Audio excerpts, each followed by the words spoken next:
گوجری زبان میں اپڈیٹ سنیے۔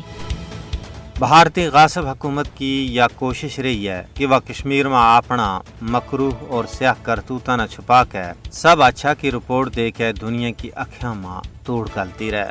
مودی حکومت آج بھی کشمیر پر اپنا اس جھوٹا بیانیہ نہ فروغ دین واسطے سچائی اور حقائق نہ توڑ مروڑ کے پیش کرنے کی جودیاں میں اڈی چوٹی کو زور لا رہی ہے۔ بھارت نے 5 اگست 2019 کا اپنا غیر قانونی، غیر اخلاقی اور یک طرفہ اقدامات نہ درست ثابت کرنے واسطے سرمایہ کاری، امن و ترقی اور معمول کی واپسی اور سیر و سیاحت کا جھوٹا بیانیہ تیار کیا۔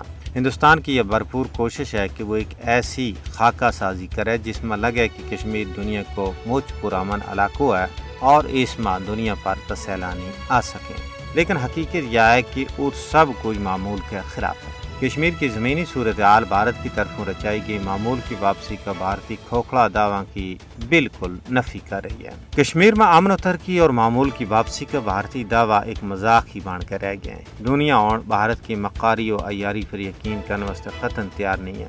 دنیا حیر رہی ہے کہ مقبوضہ ریاست جموں کشمیر میں روزانہ کی بنیاد پر چھاپا، محاصرہ، تلاشی، قتل و غارت گری، گرفتاری، دوران حراست، ہلاکت، جعلی جھڑپ، املاک کی تباہی اور عزتوں کی پامالی کون کر رہے ہیں؟ کیا ایسی صورتحال میں کشمیر نہ ایک پرامن خطہ تصور کیا جا سکے؟ کیا اہل بصیرت ایسا خطہ نہ پرامن خطہ منن واسطے تیار ہو جائیں گا؟ حقیقت پوچھی جائے تو کشمیر تے دنیا کو سب تو بڑو عسکری علاقہ ہے جی 10 لاکھ کے قریب غاصب بھارتی فوج موجود ہے۔